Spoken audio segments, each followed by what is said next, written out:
Eclesiología ecuménica y sinodalidad, senderos y desafíos en América Latina. Las demandas sobre la escucha y la responsabilidad con procesos y métodos participativos son basales a una narrativa cristiana eclesiológico-ecuménica.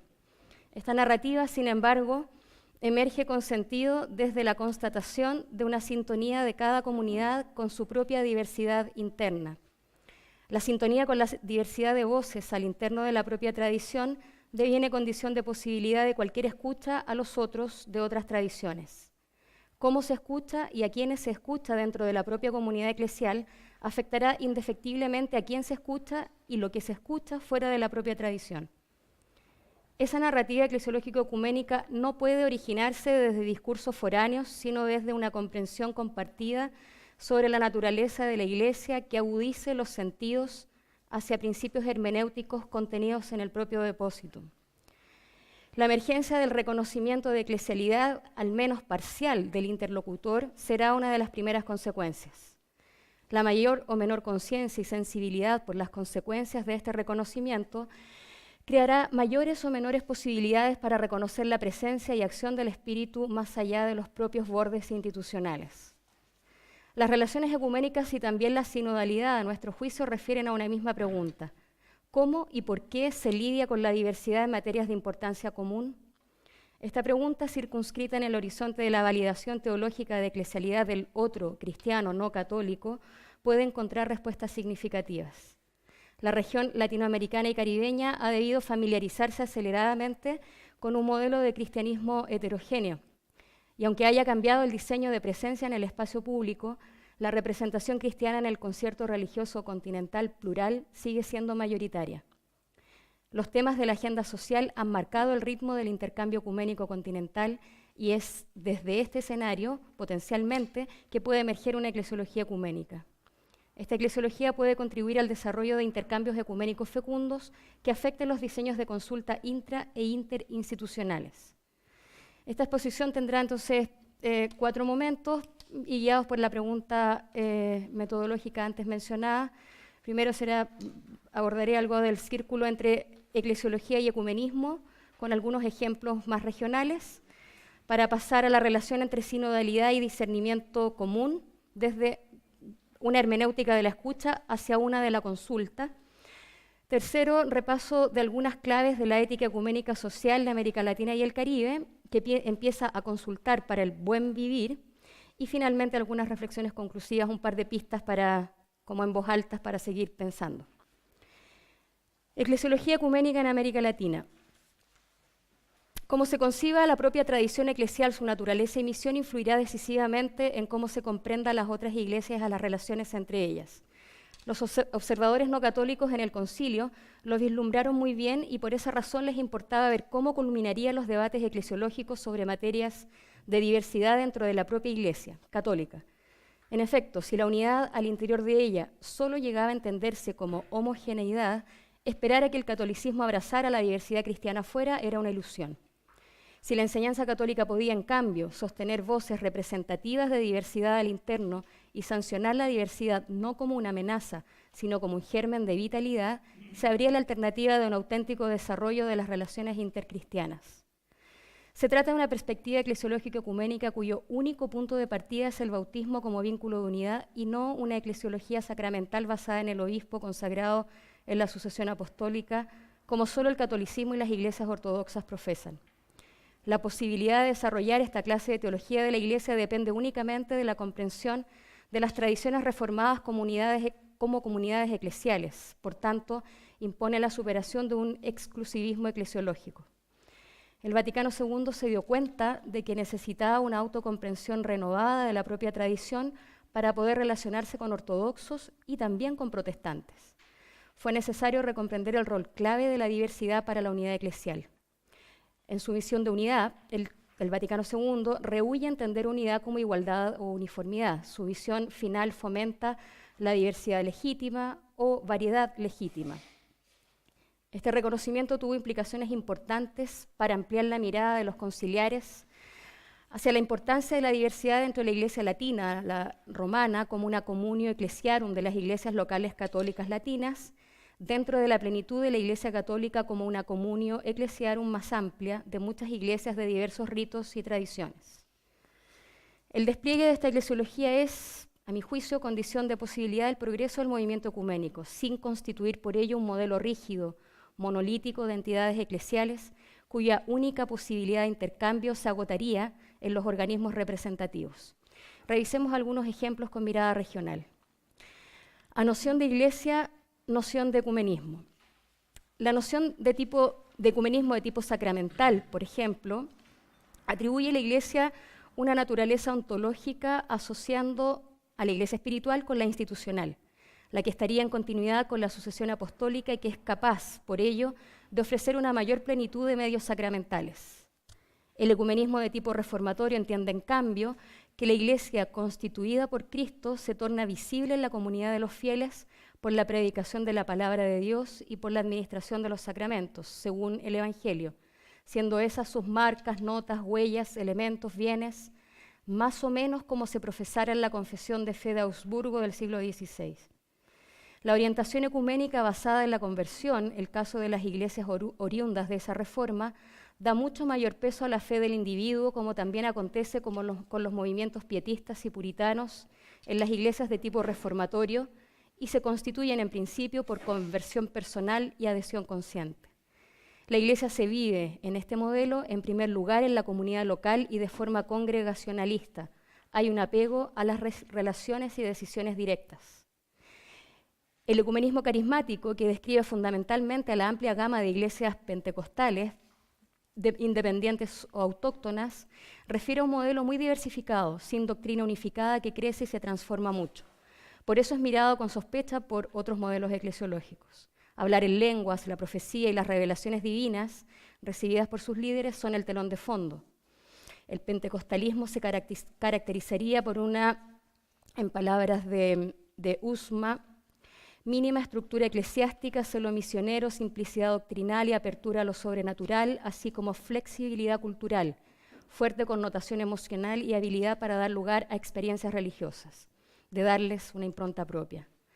Temen en rigor que se intente mantener la fe apostólica a través de solo credos y así que la regula fidei se torne finalmente en contra de la unidad. Los pentecostales no tienen una enseñanza formal establecida, como sabemos, pero sí, diríamos, un magisterio en desarrollo. El problema es que en ese desarrollo a menudo están involucrados quienes no tienen formación suficiente. El rol del magisterio de enseñanza en el catolicismo es básicamente, ¿no?, mantener la fidelidad a la tradición apostólica, pero no ocurre algo parecido en el pentecostalismo. Cuando no se reconoce una enseñanza oficial en desarrollo, hace que ésta sea ineficaz y además que las autoridades no operen como responsables. La influencia carismática personal influye más que la ordenación, que el mandato y que la educación teológica, y sin un estatus formal no hay posibilidad de tomar decisiones sobre cosas nuevas con carácter vinculante. En la ausencia de ese espacio deliberativo se pierde uno más amplio que incluya colegialidad. La Iglesia se resiste a una aprehensión global en este horizonte y lo local tiende a ser reducido a la comunidad del barrio. Y así se resisten al movimiento ecuménico precisamente por la orientación congregacionalista, que los hace sospechar de las estructuras amplias, especialmente globales. Él escucha a Dios sin más mediaciones que la predicación de la palabra en el seno de la comunidad auditiva local, y por esa razón las relaciones de colaboración ecuménica han sido difíciles. Por ejemplo, en un país con alta presencia pentecostal como Brasil, donde solo desde el 2008 se han producido encuentros voluntarios entre católicos y pentecostales. B. Desarrollo ecuménico y desarrollo eclesiológico se forman mutuamente. Es la historia la que ha determinado ambos desarrollos, por la necesidad de responder al cambiante contexto. Ambos espacios disciplinares y pastorales ensayan y encaminan respuestas relevantes a las demandas del nuevo contexto del cristianismo. El CELAM mismo, el Consejo del Episcopado Latinoamericano, ha experimentado un desarrollo sustantivo en eclesiología que ha afectado directamente su mirada e involucramiento en el movimiento ecuménico regional. Desde un rechazo visceral al otro cristiano no católico por no eclesial, crea un departamento encargado del diálogo ecuménico que ha gestionado con aciertos y sin ellos la cuestión ecuménica desde el inmediato posconcilio. En efecto, no solo el Congreso Eucarístico Internacional de Río de Janeiro en el 55 sería el contexto de la creación del CELAM, sino también la primera Semana Latinoamericana de Estudios Apologéticos realizada en Bogotá, que incoaba la identificación exclusiva y exhaustiva de la Iglesia de Cristo con la Iglesia Católica de Roma, desde la cual todo cuerpo no católico era identificado como una secta de la que era necesario defenderse. Por esta razón se creó el Comité Latinoamericano para la Defensa de la Fe, CLAF, para preservar y propagar la defensa de la fe católica en ambientes acatólicos y protestantes, enfoque que acompañó al CELAM por 10 años, hasta que en el 67 se concretara la creación de un departamento de ecumenismo como efecto de las ganancias conciliares. Al poco andar, se advirtió la necesidad de transversalizar la dimensión ecuménica a todo el organismo episcopal del continente, y así el departamento se convirtió en el 72 en sección de ecumenismo y diálogo interreligioso. Previo a Aparecida, el SECUM pasaría a ser parte del departamento de comunión y diálogo. Al imprimirle un carácter transversal a la dimensión ecuménica, se alivianó la estructura y esto aligeró y amplió los intercambios a través de comisiones mixtas, formación ecuménica compartida y el aumento de confianza para el intercambio de observadores de manera bilateral. C. La formación ecuménica informa la noción de iglesia. Desde la creación de los primeros organismos ecuménicos, tanto católicos como protestantes, fue acentuada la necesidad de una formación cristiana que revirtiera los siglos de hostilidades mutuas. También el Vaticano II, las asambleas del episcopado latinoamericano y los organismos ecuménicos locales e iglesias particulares. Esta necesidad se ha canalizado de varias maneras, y cuando esto ha ocurrido, que no ha sido habitual, los frutos han sido visibles. El primer encuentro entre centros de formación ecuménica y movimientos de promoción social del Cono Sur se llevó a cabo por iniciativa de un fraile franciscano y el pastor reformado argentino Germán Silstra en noviembre del 94 en Uruguay. Ese encuentro condujo a la consolidación de un proceso compartido de formación no solo en Uruguay, sino progresivamente también en Argentina, Brasil, Chile, Paraguay, Bolivia, Ecuador, Venezuela, Perú y Colombia, hasta ampliarse la red hacia Centroamérica y al Caribe hispanohablante. Los centros miembros se han visto fortalecidos con el diseño de cursos de formación para líderes laicos de la región y de los programas de intercambio, especialmente focalizados en cuestiones comunitarias, de espiritualidad ecuménica, solidaridad económica, justicia y paz. A través de la metodología del aprendizaje ecuménico interactivo, se han esforzado en ampliar la mirada de Iglesia, analizar la importancia estratégica del trabajo comunitario conducido con espíritu ecuménico e intercambiar experiencias para el desarrollo de nuevas prácticas operacionales y el logro de transformaciones estructurales. Paso a la siguiente página. Aún así, con esta buena experiencia, la educación teológica ecuménica formal en varios países, por ejemplo, como Perú y Chile, ha sido muy deficitaria, hasta el punto de ser retirada de currículas regulares de formación teológica en lugares como la Facultad de Teología de la Pontificia Universidad Católica de Chile. El impulso ecuménico conciliar había abierto espacios inéditos que no resistirían la crisis del repliegue, y mientras menos inclusivos, más replegados.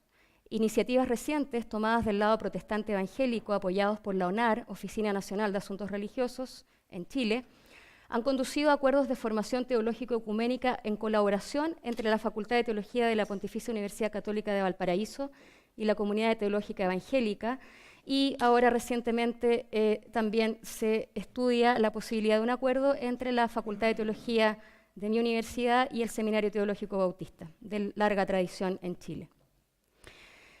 Segundo, discernimiento común y sinodalidad, hacia una hermenéutica de la consulta. El modelo sinodal de iglesia se enraiza en una teología dinámica de las iglesias locales y en la consideración de lo que ya ha salido con mucha frecuencia en este seminario, en la consideración basal del sensus fidei fidelium, es decir, en lo fundamental que resulta asistir al olfato de todos los fieles bautizados, no solo con la escucha, sino también con la consulta. Ambos acervos teológicos proporcionan una inmejorable plataforma para el progreso de estructuras sinodales en el catolicismo y también faculta la apertura de rutas para intercambios ecuménicos de significación sinodal. La conversión hacia una iglesia consultora refiere a la búsqueda activa de ese instinto que se expresa en forma de opiniones diversas, también en la disidencia. Se trata del olfato respecto de estilos de gobierno, de desarrollo de la doctrina, de enseñanza, de modelos celebrativos y diseños pastorales. La naturaleza de la Iglesia se expresa en los movimientos hacia la consulta, en casos llamados sinodalidad y en otros discernimiento comunitario. Asistir al instinto de fe de los bautizados y de consulta del sensus fidei no se agota en la escucha y consulta solo a los bautizados católicos. Hay varios documentos católicos oficiales que han reconocido el extrabordes institucionales de la presencia de ese olfato. El texto reciente, ahí tienen una nota con algunas de esas referencias. El texto reciente de la CTI refrenda esa ruta, afirmando que la Iglesia Católica necesita estar atenta a lo que el Espíritu le dice por medio de creyentes en las iglesias y comunidades eclesiales que no están en plena comunión con ella. Se trata de ampliar el radar de la escucha y de la consulta para que se garantice la inclusión de voces en las tomas de decisiones en materias de importancia común. Esto implica un real aprecio por lo propio, por el contexto, por lo local y regional. Lo que vengo diciendo es que la hermenéutica de la escucha no es suficiente en este proceso. Habría que arribar a una hermenéutica de la consulta que no refiere a un criticado parlamentarismo eclesiológico o algo semejante, ¿no?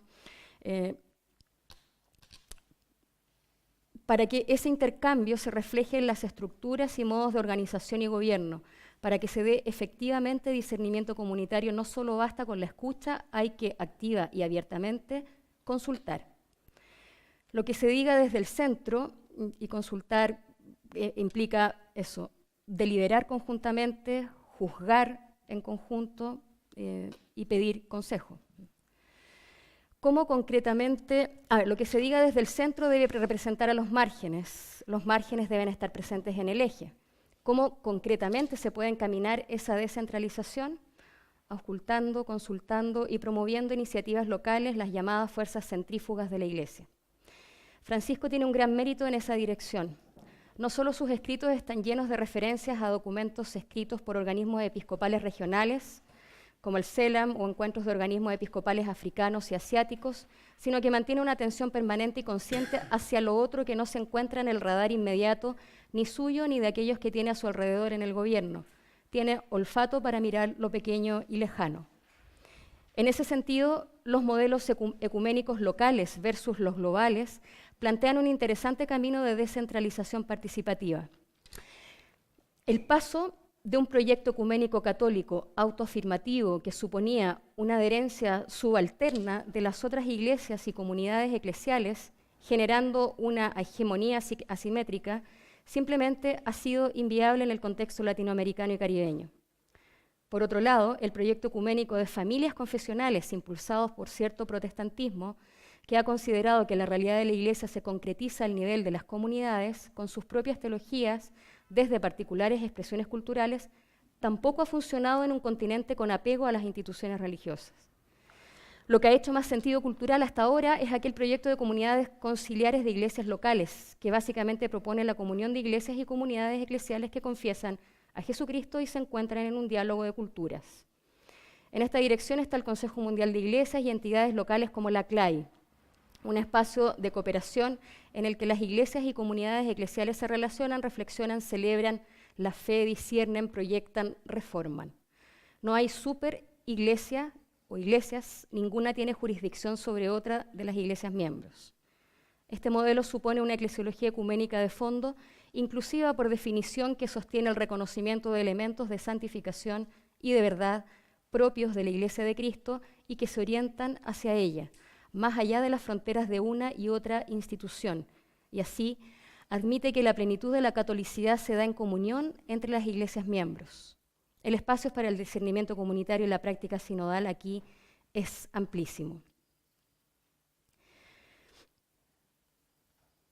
En el rediseño de las democracias en el continente, en las últimas 4 décadas, el movimiento ecuménico ha sido resituado con articulaciones nuevas a través de organismos como la CLAI.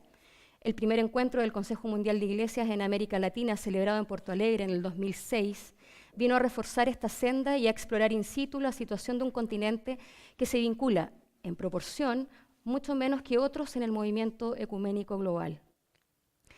En esa 9ª Asamblea General del Consejo Mundial de Iglesias se establecieron nuevos procedimientos para la toma de decisiones, ahora por consenso en un proceso consultivo y deliberativo, Esto incluía nuevos criterios para discriminar las categorías de pertenencia al organismo, siendo iglesias miembros o iglesias asociadas, siempre en disputa la noción de iglesia. Se trataba de un discernimiento conjunto en medio de situaciones críticas de fracaso del movimiento. Ese mismo año, la Iglesia Metodista de México suspendía relaciones con el Consejo Mundial de Iglesias, entre otras situaciones análogas de rupturas y desinstitucionalización que han seguido aconteciendo. En el actual escenario, los organismos ecuménicos forman parte de una pieza de arte mucho más grande que sigue aún infiere, y por esa misma razón el trazado teológico pastoral que se diseñe dentro del movimiento hacia la sinodalidad y el discernimiento común, soltando el apego a lo institucional, debe ampliarse hacia otros espacios de vida comunitaria. El movimiento ecuménico es mucho más amplio que las instituciones. La corriente hacia la sinodalidad y hacia el discernimiento común no se basa en los propios principios democráticos de la arena política. Podrían estos eventualmente iluminar determinados mecanismos, especialmente porque el círculo de la participación, escucha, consulta es basal, pero no refiere a ello sino una radical comprensión sobre la naturaleza de la Iglesia. Más adelante, hacia el final de la siguiente página, cuando pensamos en estructuras eclesiales sinodales y en procesos de discernimiento comunitario, pensamos sobre todo en canales para discernir comunitariamente la voluntad de Dios y transmitirla de manera fecunda y eficaz. Es lo que propone el documento conjunto del Consejo Mundial de Iglesias, La Iglesia hacia una visión común, del 2013, cuyo énfasis es avanzar en la búsqueda de una visión común para facilitar las mediaciones y la criteriología para el discernimiento conjunto, cuya naturaleza, la del discernimiento conjunto, ha sido también difícil de aprender. Por negación, podríamos decir que no se trata de un discernimiento en el que cada iglesia o comunidad eclesial realiza por separado el proceso de participación, escucha y consulta. No. Pero tampoco se trata de un discernimiento en el que se unifica el proceso de participación, escucha y consulta en una única estructura y con una única criteriología. Ni discernimientos separados en paralelo, ni discernimientos unificados monolíticos. Un discernimiento común en el proceso de inclusión sinodal debiese más bien comprometer a cada comunidad eclesial en dos grados distintos pero complementarios. Por un lado, la penetración evangélica de la realidad a través de un proceso de discernimiento separado, que es informado por un proceso paralelo en la otra comunidad, estableciendo canales de intercambio significativo para comprender profundamente la situación común. Esto se ha dado especialmente en contexto de dictaduras en el continente, en algunas iglesias locales. Por el otro, el auscultamiento conjunto de la realidad no debe anular la sagacidad para reflexionar críticamente en conjunto sobre los propios procesos de discernimiento, con sus bajadas prácticas concretas, de modo que en el intercambio inmediato el proceso de uno influya en el del otro para la renovación del proceso completo de discernimiento eclesial con metodologías incluidas. Este intercambio necesita canales de cultura eclesiástica para el éxito. No se consigue por decreto y por ello la formación deviene crucial. Los intercambios locales avanzan en la comprensión y en el progreso ecuménico en formas que difieren de los institucionalizados intercambios bilaterales.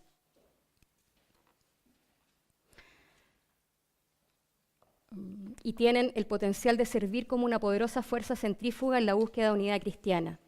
El ecumenismo promovido por la Conferencia Episcopal Paraguaya, por ejemplo, ha conseguido un intercambio consultivo significativo que trajo como resultado la traducción conjunta de la Biblia en guaraní, la promoción conjunta de la ley a favor de la objeción de conciencia ante el servicio militar y la ley de adecuación fiscal favorable a las iglesias.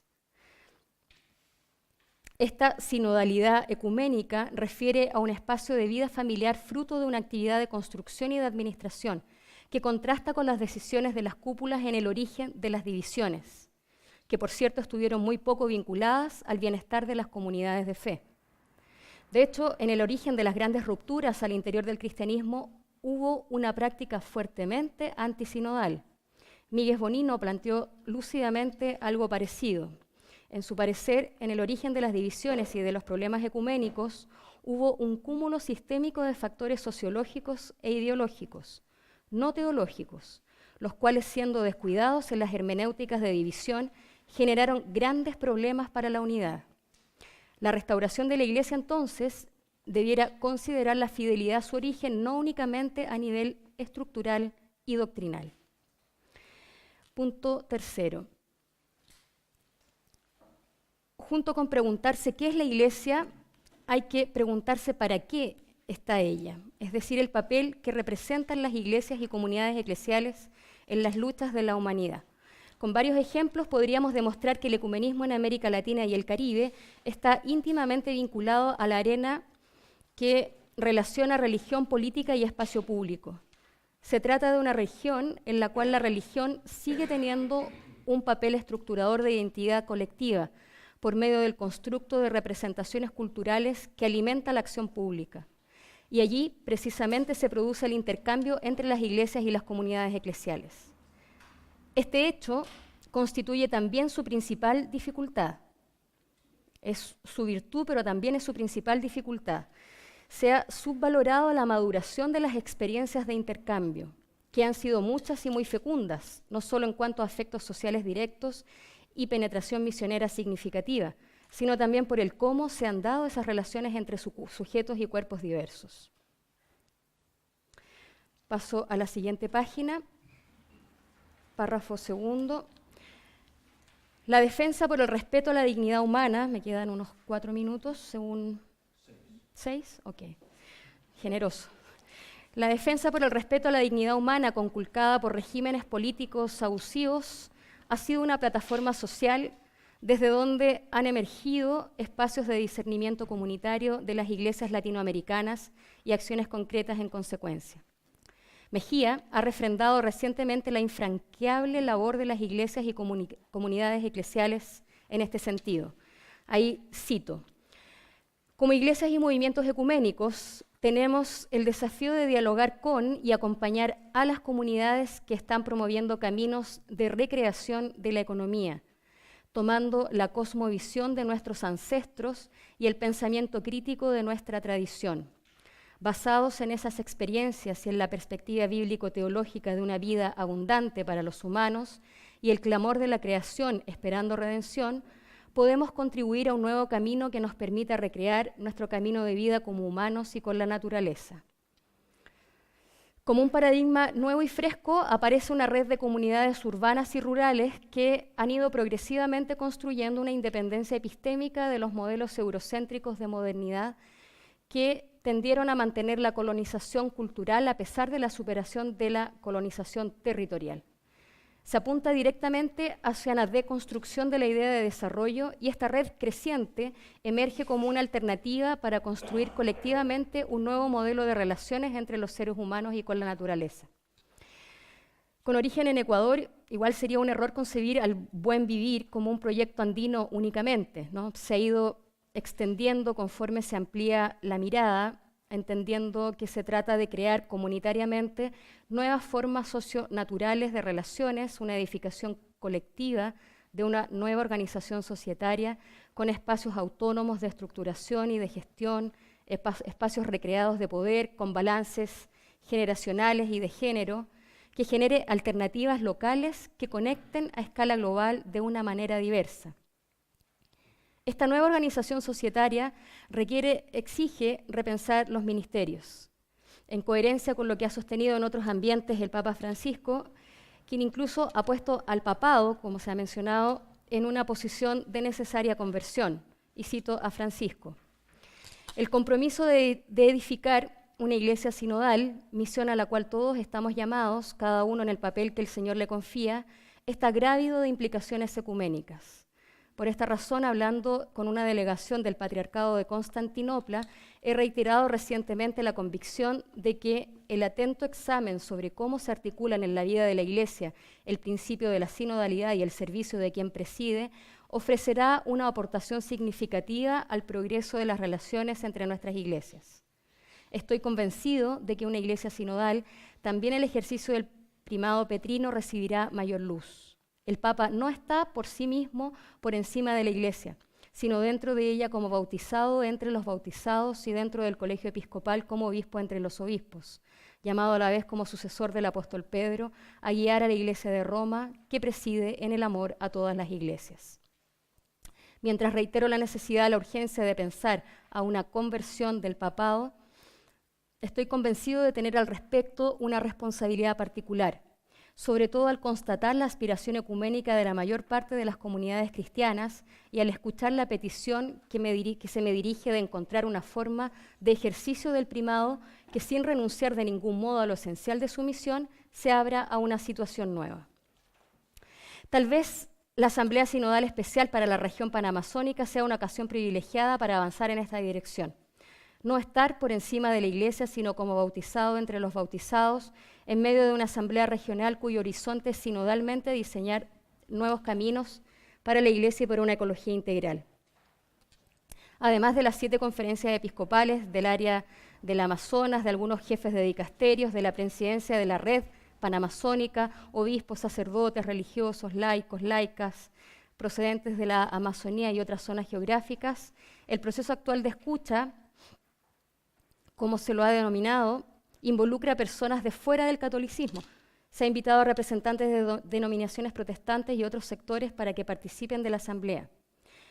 Y esa práctica de invitar observadores no católicos a asambleas católicas, regionales o globales, y viceversa, ha traído muchos frutos desde incluso la década inmediatamente anterior al Concilio Vaticano II, incluso cuando desde Roma todavía se prohibía la participación de todo católico en el movimiento ecuménico. Y tenemos varios ejemplos que dar con personas como Gustave Tilsi, Congar, los dos, Dumont, Christophe y Christian, etc. Esta práctica de escucha al otro desde la eclesiología del pueblo de Dios tendrá que traducirse en una práctica de consultar al otro que vive, celebra y predica la fe en Cristo en el mismo territorio. Ahí me salto hacia la otra página. Solo quiero citar acá algo muy breve y bien reciente, un estudio conjunto en ambiente católico ortodoxo, teológico, que tomó varios años y acaban de producir un texto que está ahí en la cita número 34, Serving Communion, Rethinking the Relationship Between Primacy and Synodality.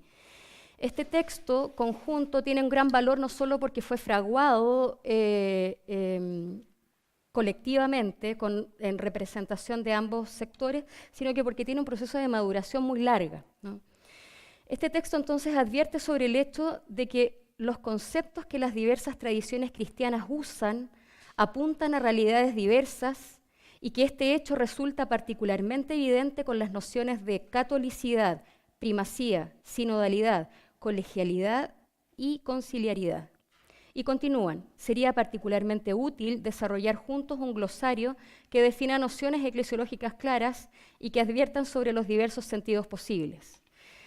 El horizonte último de estos esfuerzos es salvaguardar la densidad eclesiológica de cada iglesia y comunidad eclesial y servir a la comunión entre ellas con vistas a la misión común.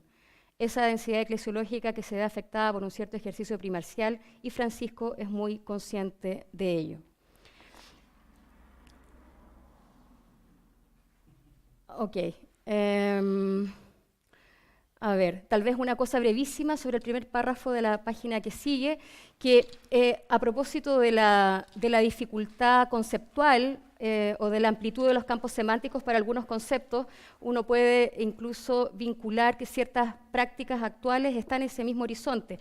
Ahí citó en el primer párrafo un ejemplo del laicado católico chileno, una red laical chilena, extremó el argumento de la centralización versus descentralización, la centralización que representa el primado versus la descentralización que representaría la sinodalidad, al autoconvocarse para una asamblea sinodal laical a propósito de la crisis de abusos de poder ahora en enero del 2019.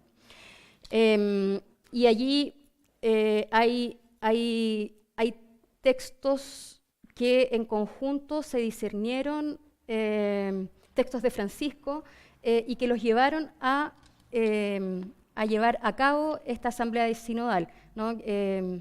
Algunas expresiones que canónicamente pueden ser equivocadas, digamos, con legitimidad o no, ese es un camino que hay que despejar. Bien, un par de cosas conclusivas, un par de pistas, página 15 al final. El marco teórico para la relación entre eclesiología y ecumenismo, el desarrollo e imbricación mutua y las implicancias potenciales que tiene para el despliegue de la sinodalidad y el discernimiento común, lo genera la teología. La tarea teológica ha estado bastante desperfilada en el continente de manera transversal en todas las iglesias. En este sentido, creo que el compromiso con la formación teológica en general y ecuménica en particular es una tarea, una urgencia. Pienso también que la tarea teológica necesita ser mejor situada como mediación de voces eclesiales en dos direcciones: levantar temas relevantes para el sentir del pueblo santo fiel de Dios y aprender, sistematizar, penetrar y correlacionar, ejerciendo también un oficio ministerial de enseñanza. Y allí desarrollo alguna cosa sobre algo que se ha empezado a implementar en otra parte, sobre tal vez la posibilidad de instituir algún ministerio relacionado al servicio teológico. Segundo, si realmente creemos que el bautismo incorpora al pueblo de Dios, luego la incorporación de las voces de todos los rincones de ese pueblo, sean centros o periferias, garantizarán una más apropiada apertura a la acción de la gracia. El rincón de las mujeres, no obstante, ha estado bastante descuidado, incluso en la literatura teológica producida en el continente en relación con los espacios de ejercicio de poder y tomas de decisiones. Ahí hay algunas pocas publicaciones en relación directa al tema poder. Prácticamente no ha habido problematización teórica sobre la presencia de las mujeres en el liderazgo eclesial latinoamericano, lo que resulta sintomático y clara expresión de la distancia entre la realidad eclesial, la sensibilidad social y la teológico-doctrinal en este contexto. Al igual que para el catolicismo postconciliar latinoamericano, la inclusión de género es tan importante como irrelevante. Y esa paradoja es muy fácil de verificar y de manera breve. Cuando las asambleas episcopales de América Latina y el Caribe, desde Medellín hasta Aparecida, se enfrentaron al papel de las mujeres en la sociedad y la Iglesia, afirmaron progresiva y enérgicamente la necesidad de promover y defender la igualdad de ellas ante los varones en la arena pública, de la misma manera que lo hizo el Vaticano II en Gaudium et Spes. Sin embargo, al enfrentar la naturaleza y la misión de las mujeres en la vida eclesial, casi sin matices, el magisterio conciliar fue extremadamente deficiente y tal deficiencia fue muy bien recibida por el magisterio local. Las mujeres siguen siendo un tema en el marco de la institución familiar, en su misión maternal y educadora, así como en la posibilidad de concesión de los ministerios no ordenados para ser ejercidos en sus comunidades. Lo que no ha sido proporcionado por el magisterio debiese ser, parafraseando a Francisco, primereado por la teología, que emerge desde la praxis, desde la espiritualidad. Se requiere un desarrollo más ajustado a la realidad y esto va a colaborar a las relaciones ecuménicas en el continente. Además, progresaría la inclusión de voces que se escuchen, consulten, con las cuales se discierna y eventualmente se decida. Los espacios de discernimiento común, la Iglesia sinodal, no puede avanzar en su proyecto mientras no se resguarde esta inclusión en todas las iglesias y comunidades eclesiales. Bypasear esto redundará indefectiblemente en un rotundo revés. Gracias.